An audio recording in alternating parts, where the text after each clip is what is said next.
ito na po.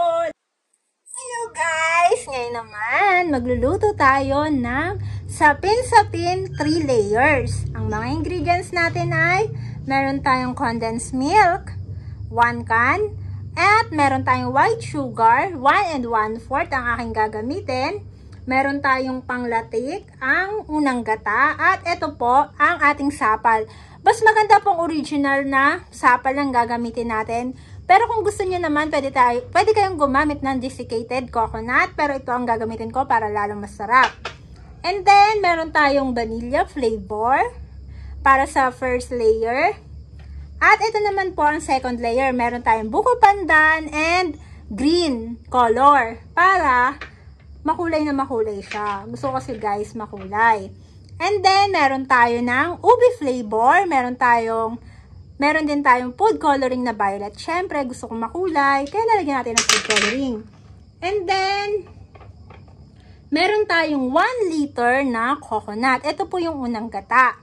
And then, meron tayong glutinous rice na gagamitin. Isang 500 ml. Ngayon naman, mag-i-start na tayong gumawa ng ating sapin-sapin. Ang una kong gagawin ay ang ating latik. Kasi, ilalagay natin yung oil nun dun sa ibabaw ng pan natin para hindi siya magdikit-dikit. Start na po tayo! Eto guys, sa malinis na kawali, maglalagay tayo ng ating first na gata. Ito yung gagamitin natin para sa ating latik na lulutuin.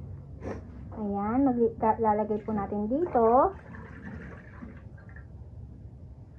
And then, bubuksan lang po natin yung apoy sa mahina lang. Huwag masyadong malakas para hindi siya masunog. Nakikita nyo po na kumukulo na siya. Hahaluin natin ng konti. Konti-konting halo lang po para hindi siya masunog sa ilalim. Haluin po natin ng ganito. Ayan, nagbubuo-buo na siya. Tuloy lang po natin to hanggang malutong-maluto na siya. Magkaroon siya ng mga latik sa ibabaw. Ito po, luto na po ang ating ilalagay na latik sa ibabaw ng ating sapin-sapin. Papatayin na natin yung apoy at sasalain na po natin to. Ngayon naman po, sa malinis na bowl, sasalain natin ang ating latik dyan. Paghihiwalay po natin ang mantika ng latik at yung ating latik. Ayan po. Hihiwalay lang po natin. Set aside na po natin to. Ngayon naman po, lulutuin natin tong shredded na coconut. Pwede din po kayong gumamit ng desiccated, pero mas prefer ko tong shredded na coconut kasi mas masarap siya. Lulutuin lang po natin to ng konti lang po. Iba-brownish lang po natin siya. Iba-brown lang po natin ng konti. And then, mahina lang po yung apoy para hindi siya masunog. Hahaluin lang po natin ng konti. Yan, halu-haluin lang po natin para hindi siya masunog at mabigla. Para po maluto siya. Okay guys, ngayong nakikita nyo, golden brown na siya. Hindi naman siya sobrang golden brown kasi mapait to pag sunog-sunog. Kaya tama na po itong gantong luto natin. Is papatay na natin yung apoy. And then, isi-set aside na natin to. Ngayong luto na po ang ating shredded coconut. Ilalagay din po natin sa malinis na bowl. Ayan. Hindi ko po masyadong golden brown kasi masusunog na po. Tama na po. Sakto na po yung gantong pagka-brownish niya. Naman po, imimix natin ang ating glutinous rice at saka ang ating coconut. Ilalagay ko na po ang ating 500 mg na glutinous rice sa ating bowl. And then, maglalagay po ako ng 1 liter coconut. Ito po yung unang gata. Ayan. Lalagay po natin. Ngayon naman po, maglalagay na ako ng 1 can condensed milk. Ayan. And then, ilalagay po natin ang ating white sugar. Ang nilagay ko pong white sugar ay 1 cup and 1/4. Naman po natin sila dahan-dahan. Start na po natin i-divide ang ating mga gagawing sapin-sapin. Magsasala lang po ako dito.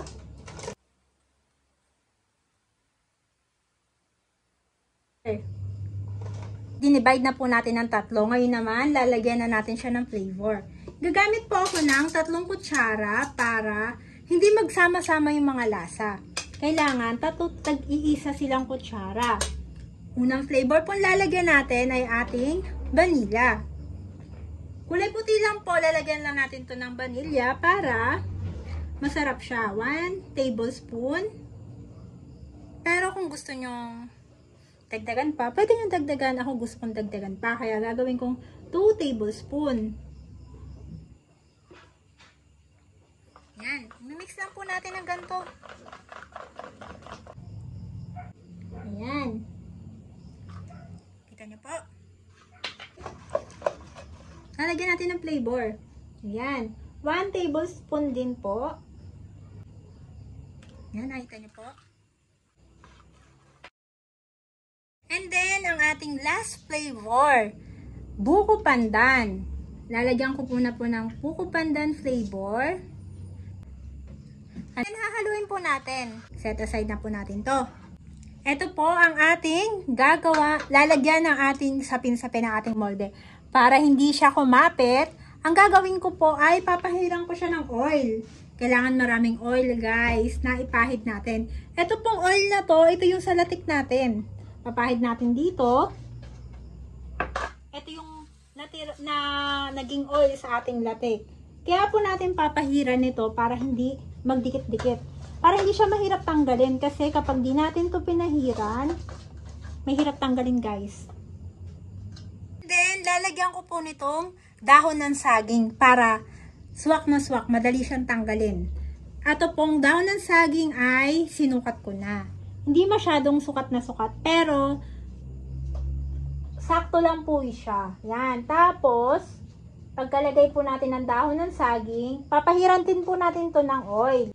Ang gagawin ko naman po, papahiran ko to ng oil again. Lalagyan po ulit natin ng oil ng ating nyog na ginawang latik. Ready na po ang ating yanera. Kita nyo po ba? Ayan. Ngayon naman po, dahil tapos na natin lagyan ng mga oil, lalagyan naman po natin ng ating first layer. Ang una ko lalagay ang ating ube flavor. Sabi po kasi ni Mama. Lahat na po natin to. Ayan. Ito po, sa makikita nyo, gumamit ako ng kalderong malaki kasi hindi siya kasya sa steamer namin. Ayan, ipapatong lang po natin dito. At tatakpan po natin. Lulutuin po natin to ng 10 to 15 minutes. Depende po. Kapag matigas-tigas na siya ng konti, pwede na natin ilagay ang ating second layer. Ngayon naman po, i-check natin ang ating first layer kung pwede na natin ilagay ang ating second layer. Pag matigas-tigas na siya, ayan, check po natin. Matigas-tigas na siya. Ngayon naman po, ilalagay na natin ang ating second layer. Handahan lang po natin ibuhos. Ang ilagay ko pong second layer na flavor ay ang ating vanilla. Para nasa gitna yung kulay white. Same procedure lang po. 10 minutes to 15 minutes po natin lulutuin. Takpan uli natin. Ayan, tatakpan ko po ulit. Ngayon naman po, titingnan natin ang ating second layer. Ayan.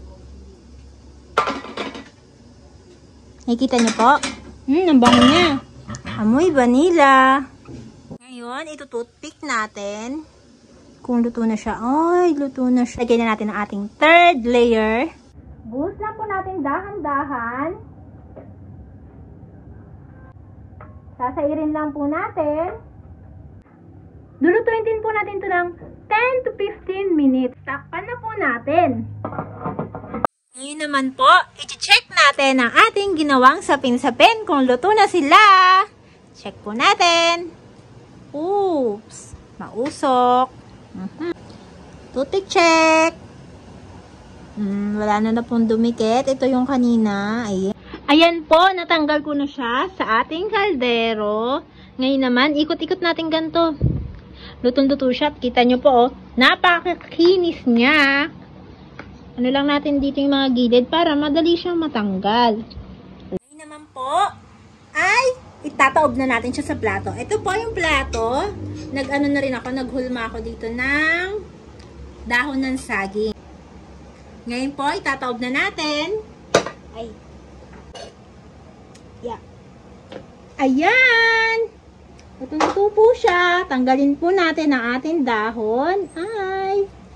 Ayan! Ang ganda po niya. Ngayon naman po, lalagyan natin ng toppings ang ating sapin-sapin. Ito po ang ating ginawang latik.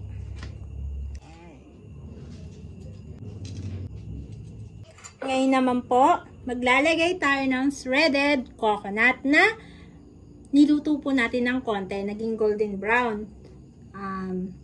Wisik-wisik lang po natin siya para may ibang kulay po. Hindi ko kasi to masyadong golden brown para magkaroon siya ng white color. Light. Ayan. Ngayon naman po ay hihiwain na natin. Iba lang tayo dito sa isang slice. Ito po palang aking knife na ginamit ay nilagyan ko ng oil. Siyempre, para hindi dumikit-dikit. Ayan, ang hirap niya pong hiwain. Masyado siyang madikit. Ito ng isang portion. Kailangan natin kagad siyang hiwain kasi po, dumidikit kagad siya. Ayan. Kunin natin. Ito na po. Lalagyan natin siya sa ating platito. Ito na po ang ating sapin-sapin. Ngayon po ay titikman na natin. Ayan. Oops. Ang lutong-luto po siya, oh. Ayan. Nakikita niyo po ba? Ang bango. Harap. Ang lambot po niya. Ang smooth niya. Sakto yung pagkakadami ng gatang nilagay ko. Parang siyang marshmallow na iba-iba yung flavor. Ganun. Sarap po niya. Sakto po yung tamis. Ayan, o. Sarap po ito pang merienda, agahan. Thank you for watching. Don't forget to like, share, and subscribe. And turn on our notification bell para updated po kayo sa lahat ng aming ina-upload. Thank you! God bless!